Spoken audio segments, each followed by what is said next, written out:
Alhamdulillah, salatu wassalamu ala rasulillah wa ala alihi wa sahbihi wa man tabi'ahum bi ihsanin ila yaumiddin. Asyhadu an la ilaha illallah wahdahu la syarikalah wa asyhadu anna Muhammadan abduhu wa rasuluh alladzi la nabiyya ba'dah. Alhamdulillah, ikhwatu fillah, di malam ini sambil kita bersantai, sambil kita bermajelis, yang hari ini sedang pula dalam suasana yang hujan, ya, yang mungkin mendekati posisi akan reda, ya. Tentunya di saat-saat dingin kita dinginkan juga dengan majelis ilmu. Ikhwatu fillah, kita bersyukur di dalam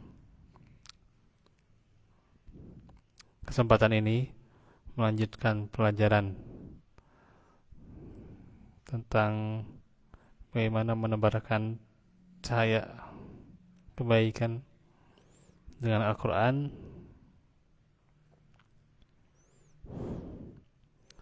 melanjutkan surah Al-Baqarah ayat 3, yakni kita telah menjelaskan sholat, ya, kemudian juga sebelumnya juga beriman pada yang gaib. Maka selanjutnya adalah mimma razaqnahum yunfikun, dan dari apa yang Allah anugerahkan kepada mereka, mereka menginfakannya, ya, menginfakkan rezeki yang Allah kasih, ya, itu adalah ciri ketakwaan, ya, dengan diantaranya berinfak, ya, yakni menafkahkan sebagian rezeki yang dianugerahkan kepadanya, hanya sebagian saja, ya. Dan dikatakan oleh Ali bin Abi Thalib radhiyallahu anhu, yang menceritakan juga dari Ibnu Abbas radhiyallahu anhuma, maksudnya adalah menafkahkan harta, yakni mengeluarkan zakat dari harta kekayaan yang dimilikinya. Asudi diceritakan dari Ibnu Abbas, dari Ibnu Mas'ud, beberapa sahabat Rasulullah, yakni kepada keluarganya, ya, yang dimaksud. Dan juga jelaskan pula adanya ayat, ya, yang menjelaskan tentang kewajiban zakat, yang di kemudian hari turun 7 ayat surat At-Taubah. Nah, Ibnu Jarir menyimpulkan bahwa ayat ini bersifat umum, mencakup zakat dan infak, ya. Dia mengatakan sebaik-baik tafsir mengenai sifat kaum itu adalah hendaklah mereka menunaikan semua kewajiban yang berada pada harta mereka, baik berupa zakat ataupun memberi nafkah kepada orang-orang yang harus ia jamin dari kalangan keluarga, anak-anak, ya, keluarga, anak-anak, dan yang lainnya dari kalangan orang-orang yang wajib ia nafkahi, karena hubungan kekerabatan, kepemilikan, budak, atau faktor yang lainnya. Yang demikian itu adalah Allah memuji dan mensifati mereka, ya, karenanya salat itu selalu berhubungan dengan zakat, itu, ya, wa aqimus shalah wa atuz zakah, atau yuqimuna shalah wa yu'tuna zakah, gitu, ya, atau dengan kalimat yang lain, itu, ya. Nah, itu sehingga adanya kaitan antara hubungan dia terhadap Allah dan hubungan terhadap orang lain, gitu. Artinya disinilah harus senantiasa kita eratkan hubungan dengan Allah, juga hubungan dengan orang lain harus tertata. Nah, itulah bagaimana hikmah dari ayat ya, dan juga mencakup sifat orang yang terpuji, orang yang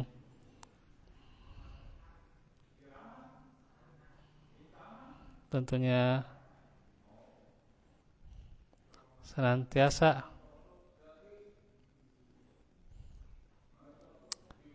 menjaga ketakwaannya adalah dengan berinfak ya. Nah, itu. Jadi infak itu adalah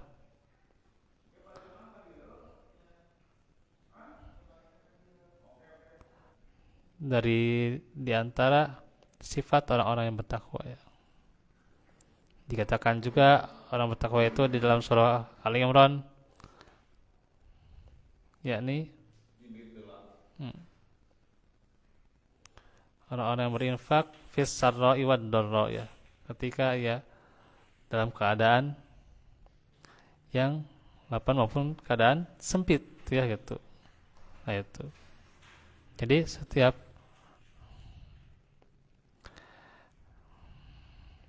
ya keadaannya itu ya dia selalu berinfak ya.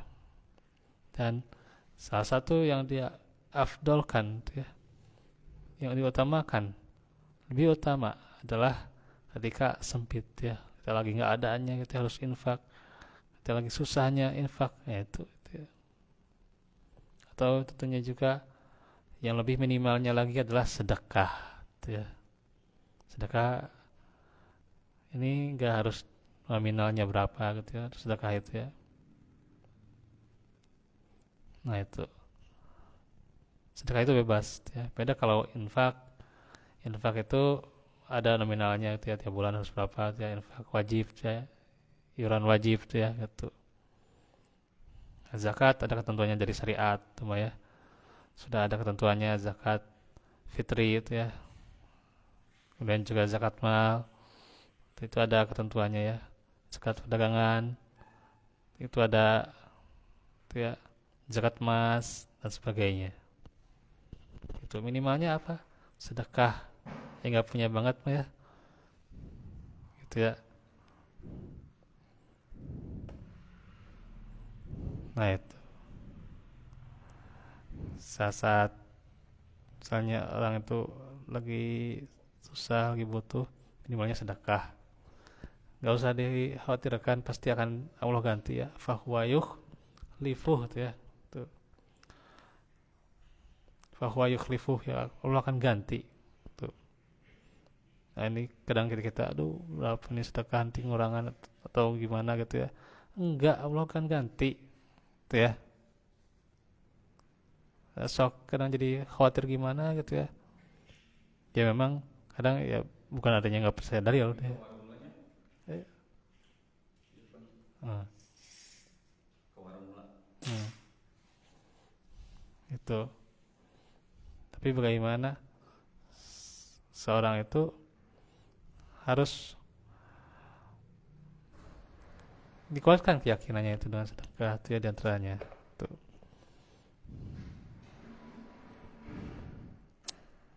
Dan juga setiap kita harus ada infak ya, atau minimal sedekah ya, setiap tubuh kita tuh ya.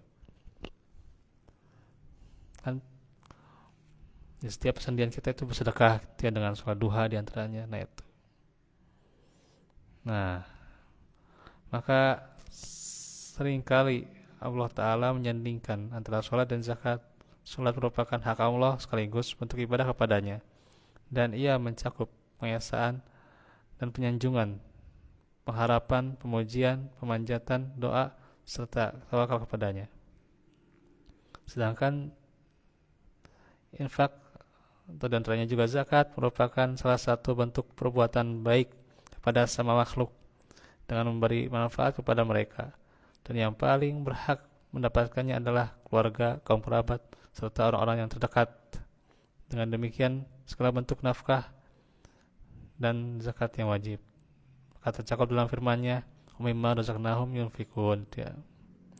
Itu dalam tafsir Ibnu Katsir ya. Dan juga dalam Sahih Bukhari bahwa Islam itu kan dibangun diantaranya dengan syahadat ya la ilaha illallah,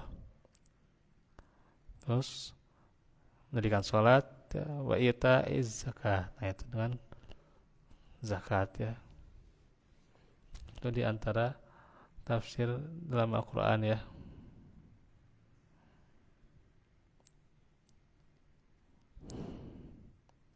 Nah mungkin kita lihat juga di sedikitnya nih di mana nafkah-nafkah yang wajib nih dalam tafsir As-Sa'di ya. Nah, di antaranya disebutkan di situ nafkah yang wajib, zakat ya, nafkah atas istri itu ya, para budak dan sebagainya. Ya.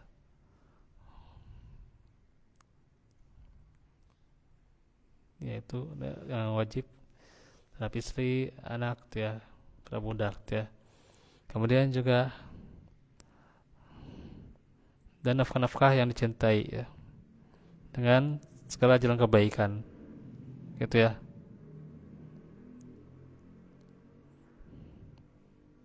Karena nafkah itu dasarnya adalah sebuah ibadah kepada Allah ya. Dan juga disebutkan kata dari itu menunjukkan makna sebagian demi mengingatkan mereka bahwasanya Allah tidak menghendaki dari mereka kecuali sebagian kecil saja dari harta-harta mereka ya. Dan tidak mendorot ya kan tuh infak sedekah itu tidak mendorot ya. Dan tidak pula memberatkan mereka tuh. Ini harus tahu nih kesadaran kita nih ya, dan menasasikannya itu yang kadang berat ya. Bahkan mereka akan mengambil manfaat dari infak mereka tersebut. Dan saudara-saudara mereka juga akan mengambil manfaat darinya tuh ya. Jadi kita juga timbal balikin juga ada manfaat ya gitu. Nah itu. Jadi ini syarat bahwa ada di hadapan kita yang diperoleh dari kekuatan dan kepemilikan ya. Amin. Ya, kenapa akan tapi semua adalah rezeki Allah yang dianugerahkan kepada kalian ini dan diberikan nikmat itu ya. Maka tentunya kita harus menaikkan kewajibannya. Mungkin demikian untuk hari ini, nanti insyaallah akan dilanjutkan pada kesempatan berikutnya. Barakallahu fikum wa afa minkum. Qaulakum la hadaw astaghfirullah li wa lakum. Assalamualaikum warahmatullahi wabarakatuh.